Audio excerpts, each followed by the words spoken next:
കമ്പ്യൂട്ടറുകളുടെ കാര്യത്തിൽ AMD എങ്ങനെയാണോ ഇൻറ്റലിൻ്റെ തല തകർത്തത്, അതുപോലെ തന്നെ സ്നാപ്ഡ്രാഗണിന് കട്ട കോമ്പറ്റീഷനുമായിട്ടാണ് മീഡിയടെക് ഇത്തവണ വന്നിരിക്കുന്നത്. ഇത് കോമ്പറ്റീഷൻ എന്നൊന്നും പറഞ്ഞാൽ പോരാ, സ്നാപ്ഡ്രാഗണിനെ അങ്ങ് ഇല്ലാണ്ടാക്കി കളഞ്ഞു.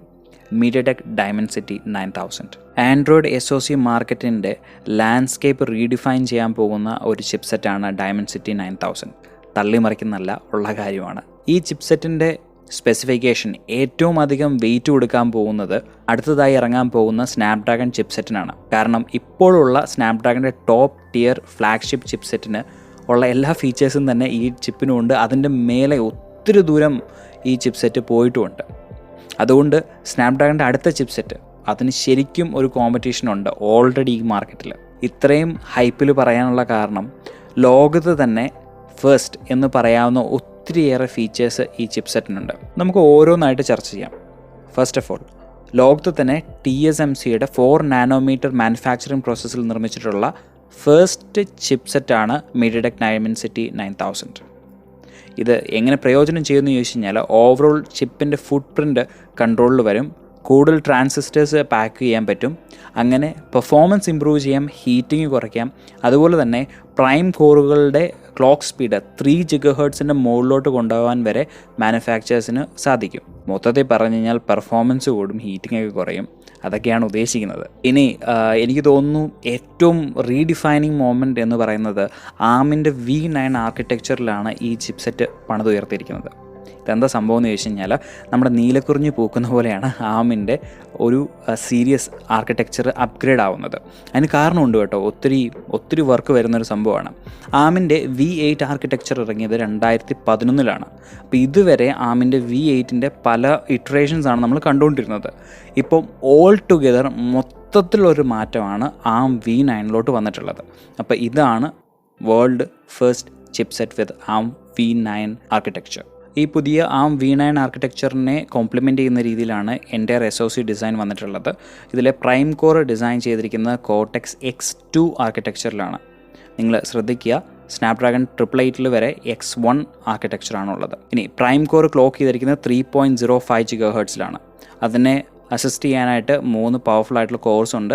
ഇത് ബേസ് ചെയ്തിരിക്കുന്നത് കോർട്ടെക്സ് A710 A710 അപ്പോൾ ഇതും തീർച്ചയായിട്ടും ഒരു വലിയ ചേഞ്ചാണ്. A77 A78 ആർക്കിടെക്ചറുകളിൽ നിന്ന് ഓൾ ടുഗെദർ ആയിട്ടുള്ള മാറ്റം. 2.8 GHz ലോക്ക് ചെയ്തിട്ടുള്ള 3 കോറുകളുണ്ട്. ഇനി പവർ എഫിഷ്യൻസിക്ക് വേണ്ടി 4 കോറുകൾ ഉപയോഗിച്ചിട്ടുണ്ട്. ഇവിടെയും കോറുകളുടെ ഡിസൈൻ ചേഞ്ച് ചെയ്തിട്ടുണ്ട്. ഇതുവരെ നമ്മൾ ഒരു 3-4 വർഷമായിട്ട് കണ്ടുകൊണ്ടിരുന്നത് കോർട്ടെക്സ് A55 കോറുകളായിരുന്നു. അതിൽ വേറെ കുറ്റമൊന്നും പറയാനില്ല. A55 കോറുകൾ പവർ എഫിഷ്യൻസിയുടെ കാര്യത്തിൽ അടിപൊളിയായിരുന്നു. ഇപ്പം അതിൻ്റെ അടുത്ത ലെവൽ കോർട്ടെക്സ് A510 വന്നിട്ടുണ്ട്. 1.8 GHz ഇത് ക്ലോക്ക് ചെയ്തിരിക്കുന്നത്. 8 MB ലെവൽ 3 ക്യാഷ് ഉണ്ട്, 6 MB സിസ്റ്റം ലെവൽ ക്യാഷ് ഉണ്ട്. അപ്പം എല്ലാം കൂടെ നോക്കുമ്പോഴേക്കും അടിപൊളി ടോപ്പ് ലെവൽ ഫ്ലാഗ്ഷിപ്പ് ലെവൽ. ലോകത്ത് തന്നെ ആദ്യമായിട്ട് മാലി G710 എന്ന GPU ഉപയോഗിക്കുന്ന ഈ ചിപ്സെറ്റാണ്. മാലി G710 എന്ന് പറഞ്ഞാൽ എന്താ പറയുക, അതികായൻ എന്ന് നമുക്ക് വിളിക്കാൻ കഴിയുള്ളൂ. 10 കോറുകളുള്ളൊരു GPU ആണ്. അതുപോലെ തന്നെ റേ ട്രേസിംഗ് ടെക്നോളജി ഇത് സപ്പോർട്ട് ചെയ്യുന്നുണ്ട്. ഇതെന്താ സംഭവം എന്ന് വെച്ച് കഴിഞ്ഞാൽ ഷാഡോസും ഡെപ്സ് ഒക്കെ കൊടുത്ത് ഗെയിമിംഗ് കൂടുതൽ ഇമ്മേഴ്സീവ് ആക്കുന്ന ഒരു ടെക്നോളജിയാണ്. ഡെസ്ക്ടോപ്പ് ഗെയിമുകളിൽ ഇപ്പോൾ ഓൾറെഡി ഇതുണ്ട്. അത് മൊബൈൽ ഡിവൈസുകളിലോട്ടും കൊണ്ടുവരുന്ന ഒരു മൂവാണ് ശരിക്കും മീഡിയടെക് ഇവിടെ എടുത്തിട്ടുള്ളത്. ഇത് ഗെയിമിംഗ് സ്മാർട്ട് ഫോൺസിൽ വരുമ്പോൾ എങ്ങനെ ഉണ്ടാവും എന്നുള്ളത് നമുക്കിനി കണ്ടറിയണം. ലോകത്ത് തന്നെ LPDDR5X RAM സപ്പോർട്ട് ചെയ്യുന്നത് ഈ ചിപ്സെറ്റാണ്. വിത്തൗട്ട് എ ഡൗട്ട് മീഡിയടെക് ഒത്തിരിയേറെ മുന്നിലോട്ട് പോകുന്നുണ്ട്. ഇനി APUവിൻ്റെ കാര്യത്തിൽ മീഡിയടെക്കിൻ്റെ APU സീരീസിലെ Gen 5 ആണ് ഇവിടെ വന്നിട്ടുള്ളത്. ഇതിൻ്റെ പ്രീവിയസ് ജനറേഷനുമായിട്ട് കമ്പയർ ചെയ്ത് നോക്കുമ്പോഴേക്കും 400% പെർഫോമൻസിൻ്റെയും എനർജി എഫിഷ്യൻസിൻ്റെയും കാര്യത്തിൽ വ്യത്യാസം വന്നിട്ടുണ്ട്. ഇൻക്രെഡിബിൾ നമ്പർ എന്നൊക്കെ നമുക്ക് പറയാൻ സാധിക്കത്തുള്ളൂ. ഇനി എനിക്ക് ഏറ്റവും ഇഷ്ടപ്പെട്ട മേഖലയിലോട്ട് വരാം. ISP ImageQ Gen 7 ISP ആണ് ഇവിടെ വന്നിട്ടുള്ളത്. ലോകത്ത് തന്നെ ഫസ്റ്റ് 320 MP ക്യാമറ സപ്പോർട്ട് ഇവിടെ വന്നിട്ടുണ്ട്. ഇതൊക്കെ ശരിക്കും നമുക്ക് ആവശ്യമുണ്ടോ എന്ന് ചോദിച്ചു കഴിഞ്ഞാൽ എനിക്കറിയില്ല. എനിവേ എൻജിനീയറിംഗ് മാർവൽ എന്നൊക്കെ നമുക്ക് പറയാൻ കഴിയത്തുള്ളൂ.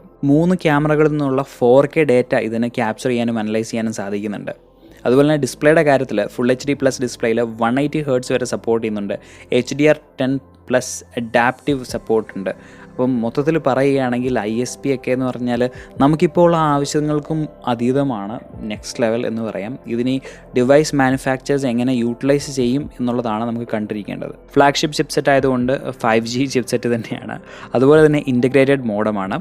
ഇനി ലോകത്ത് തന്നെ ഫസ്റ്റ് ആയിട്ടുള്ള കുറേ കാര്യങ്ങൾ ഇവിടെയുണ്ട്. പവർ കൺസപ്ഷൻ കുറച്ചിട്ട് പെർഫോമൻസ് ഏറ്റവും ബെസ്റ്റായിട്ട് കൊണ്ടുവരാനുള്ള ഒത്തിരിയേറെ ഇമ്പ്രൂവ്മെൻറ്റ്സ് മീഡിയടെക് കൊണ്ടുവന്നിട്ടുണ്ട്. പക്ഷേ മില്ലിമീറ്റർ വേവ് ടെക്നോളജിയുടെ കാര്യത്തിൽ മീഡിയടെക് ഇതുവരെ വ്യക്തമായിട്ടൊന്നും പറഞ്ഞിട്ടില്ല. എനിവേ അതുണ്ടാവില്ല എന്നൊക്കെ പറഞ്ഞു കേൾക്കുന്നുണ്ട്. That will be A down grade. But എന്തൊക്കെയാണ് ഇതിൻ്റെ കേപ്പബിലിറ്റീസ് എന്നുള്ളത് നമുക്കിനി കണ്ടറിയണം റിയൽ വേൾഡ് ടെസ്റ്റിൻ്റെ കാര്യത്തിൽ. ഇനി കണക്ടിവിറ്റിയുടെ കാര്യത്തിൽ ചില വേൾഡ് ഫേസ്റ്റുകൾ ഇവിടെയുണ്ട്. വേൾഡ് ഫസ്റ്റ് ബ്ലൂടൂത്ത് 5.3 ഈ ഡിവൈസിലാണ് സപ്പോർട്ട് ചെയ്യുന്നത്. അപ്പം ഇതെന്താ സംഭവം എന്ന് ചോദിച്ചു കഴിഞ്ഞാൽ നമ്മളിപ്പോൾ ഒത്തിരിയേറെ ഹെഡ്ഫോൺസ് എല്ലാം വയർലെസ് ആയിട്ടാണ് ഉപയോഗിക്കുന്നത്. അതിൻ്റെ പെർഫോമൻസ് ഇച്ചിരിയും കൂടെ ബെറ്റർ ആവും. അതുപോലെ തന്നെ പവർ കൺസപ്ഷൻ കുറയും. ഇനി സ്നാപ്ഡ്രാഗൺ നാണക്കേടായിട്ടുള്ളൊരു സംഗതി പറയാം. മീഡിയടെക് ഡൈമെൻസിറ്റി 9000 ചിപ്സെറ്റാണ് AnTuTu സ്കോറിൻ്റെ കാര്യത്തിൽ 1 മില്യൺ ബെഞ്ച് മാർക്ക് ആൻഡ്രോയിഡ് SoCസിൻ്റെ കാര്യത്തിൽ ക്രോസ് ചെയ്തിട്ടുള്ളത്. ഇതിനു മുമ്പേ ഒരു ആൻഡ്രോയിഡ് SoCക്കും 1 മില്യൺ എന്ന് പറഞ്ഞിട്ടുള്ള ആ ഗോൾഡൻ ബെഞ്ച് മാർക്ക് ക്രോസ് ചെയ്യാൻ പറ്റിയിട്ടില്ല. ഇതിനു മുന്നേ ആരാ ക്രോസ് ചെയ്തതെന്നറിയാവോ? ആപ്പിളിൻ്റെ M1 ചിപ്പ്. നിങ്ങളൊന്ന് ഓർത്ത് നോക്കിയേ, പണ്ട് ലോവർ എൻഡ് സ്മാർട്ട് ഫോണുകളിൽ മാത്രം വന്നുകൊണ്ടിരുന്ന മീഡിയടെക് ആണ് ഇപ്പോൾ ആപ്പിൾ M1 ചിപ്പിൻ്റെ ഒപ്പം നിന്ന് പെർഫോം ചെയ്യാൻ കഴിയുന്ന ഒരു ചിപ്സെറ്റ് ഇറക്കുന്നത്. ഈ ചിപ്സെറ്റ് എവിടെ വരുമെന്ന് ചോദിച്ചു കഴിഞ്ഞാൽ എല്ലാം ഫ്ലാഗ്ഷിപ്പ് ഡിവൈസുകളിൽ വരാൻ പറ്റത്തുള്ളൂ.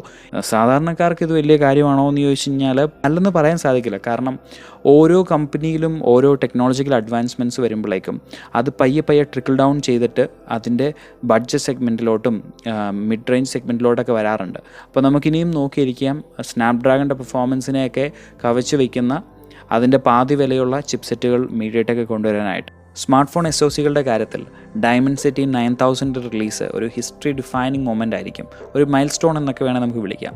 അതുകൊണ്ടാണ് ഒരു സെപ്പറേറ്റ് വീഡിയോ ചെയ്യാമെന്ന് വിചാരിച്ചത്. നിങ്ങൾക്കെന്ത് തോന്നുന്നു ഈ ചിപ്സെറ്റിനെ കുറിച്ച്? അതുപോലെ തന്നെ വളരെ വില കൂടിയൊരു ഫോണിൽ ഒരു മീഡിയടെക് ചിപ്സെറ്റ് വന്നു കഴിഞ്ഞാൽ നിങ്ങളത് അംഗീകരിക്കുമോ? നിങ്ങളത് മേടിക്കാൻ കൂട്ടാകുമോ? നിങ്ങളുടെ അഭിപ്രായങ്ങൾ തീർച്ചയായിട്ടും കമൻറ്റ് ബോക്സിൽ എഴുതുക. ഇത് നിങ്ങളുടെ സ്വന്തം ചങ്ങായി Haris signing off for now.